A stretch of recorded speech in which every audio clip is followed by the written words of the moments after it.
La formation continue en Belgique creuse les écarts entre riches et pauvres. La Belgique est régulièrement épinglée comme l'un des pires élèves européens de la formation continue. OCDE, FMI, Conseil supérieur de l'emploi, enfonce régulièrement le clou. La Belgique doit mieux faire. Avec sa dernière étude, Randstad tenait à nuancer le constat, chiffres à l'appui. Quelques exemples, 50% des travailleurs suivent au moins une formation par an. Et les employeurs fournissent 34% de ces formations, suivent les instituts de formation privés avec 32% et les organismes publics comme les IFAPM avec 10%. Message de Jean Denis, spécialiste du marché du travail chez Randstad, le cœur du problème ne se trouve pas chez les employeurs, qui font leur part du boulot.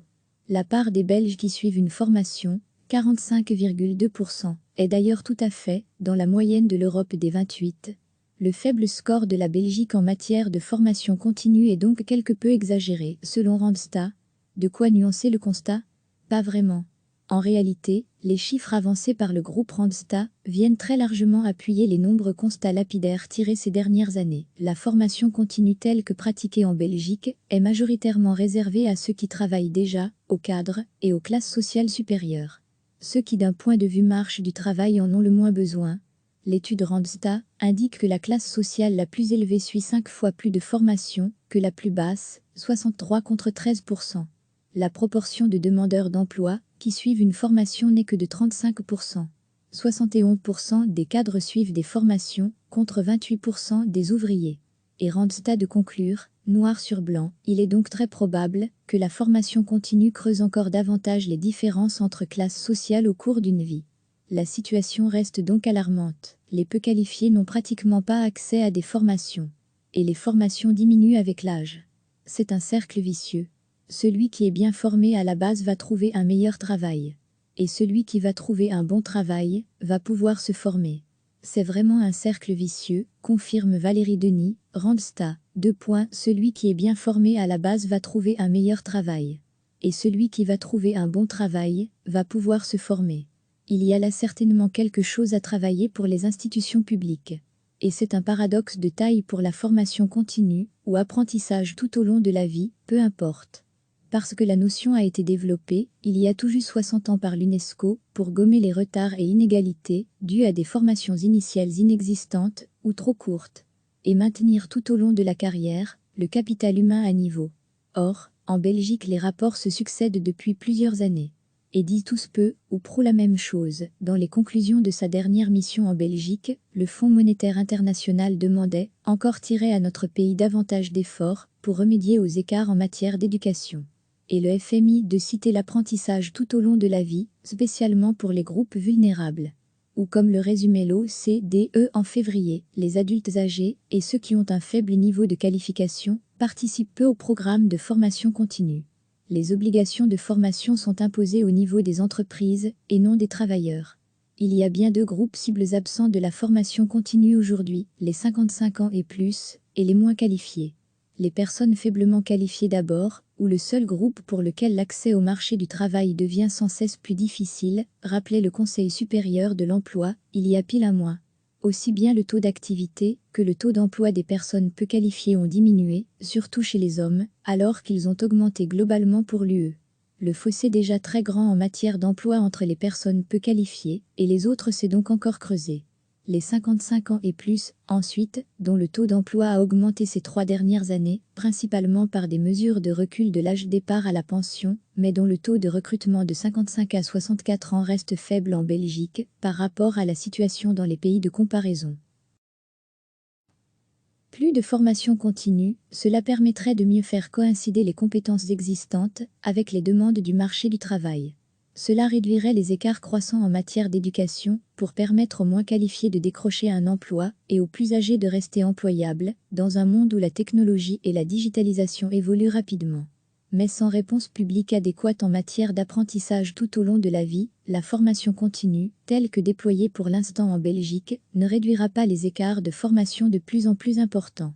Pire, elle contribue à les aggraver. Recevez chaque matin l'essentiel de l'actualité. La Belgique est régulièrement épinglée comme l'un des pires élèves européens de la formation continue.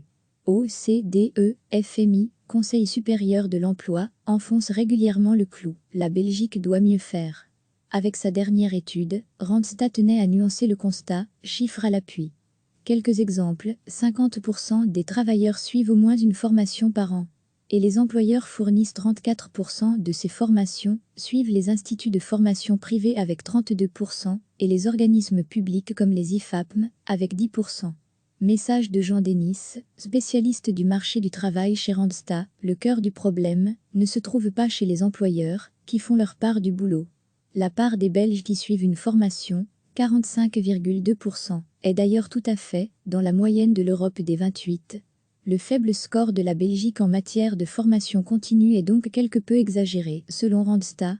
De quoi nuancer le constat? Pas vraiment. En réalité, les chiffres avancés par le groupe Randstad viennent très largement appuyer les nombreux constats lapidaires tirés ces dernières années. La formation continue telle que pratiquée en Belgique est majoritairement réservée à ceux qui travaillent déjà, aux cadres et aux classes sociales supérieures. Ceux qui d'un point de vue marche du travail en ont le moins besoin. L'étude Randstad indique que la classe sociale la plus élevée suit 5 fois plus de formation que la plus basse, 63 contre 13%. La proportion de demandeurs d'emploi qui suivent une formation n'est que de 35%. 71% des cadres suivent des formations, contre 28% des ouvriers.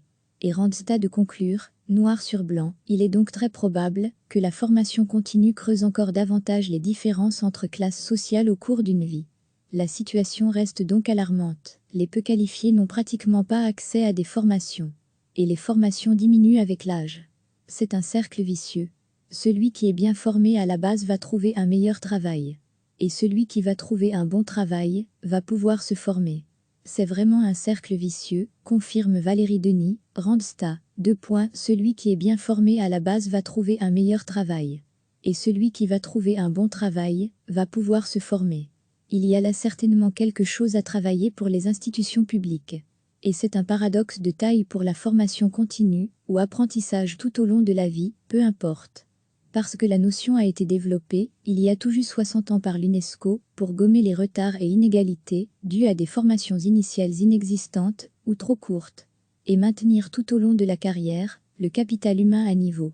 Or, en Belgique les rapports se succèdent depuis plusieurs années, et disent tous peu ou prou la même chose. Dans les conclusions de sa dernière mission en Belgique, le Fonds monétaire international demandait encore tirer à notre pays davantage d'efforts pour remédier aux écarts en matière d'éducation. Et le FMI de citer l'apprentissage tout au long de la vie, spécialement pour les groupes vulnérables. Ou comme le résumait l'OCDE en février, les adultes âgés et ceux qui ont un faible niveau de qualification participent peu au programme de formation continue. Les obligations de formation sont imposées au niveau des entreprises et non des travailleurs. Il y a bien deux groupes cibles absents de la formation continue aujourd'hui, les 55 ans et plus, et les moins qualifiés. Les personnes faiblement qualifiées d'abord, ou le seul groupe pour lequel l'accès au marché du travail devient sans cesse plus difficile, rappelait le Conseil supérieur de l'emploi, il y a pile un mois. Aussi bien le taux d'activité que le taux d'emploi des personnes peu qualifiées ont diminué, surtout chez les hommes, alors qu'ils ont augmenté globalement pour l'UE. Le fossé déjà très grand en matière d'emploi entre les personnes peu qualifiées et les autres s'est donc encore creusé. Les 55 ans et plus, ensuite, dont le taux d'emploi a augmenté ces 3 dernières années, principalement par des mesures de recul de l'âge départ à la pension, mais dont le taux de recrutement de 55 à 64 ans reste faible en Belgique, par rapport à la situation dans les pays de comparaison. Plus de formation continue, cela permettrait de mieux faire coïncider les compétences existantes avec les demandes du marché du travail. Cela réduirait les écarts croissants en matière d'éducation pour permettre aux moins qualifiés de décrocher un emploi et aux plus âgés de rester employables, dans un monde où la technologie et la digitalisation évoluent rapidement. Mais sans réponse publique adéquate en matière d'apprentissage tout au long de la vie, la formation continue, telle que déployée pour l'instant en Belgique, ne réduira pas les écarts de formation de plus en plus importants. Pire, elle contribue à les aggraver. Cliquez sur s'abonner pour recevoir les dernières nouvelles.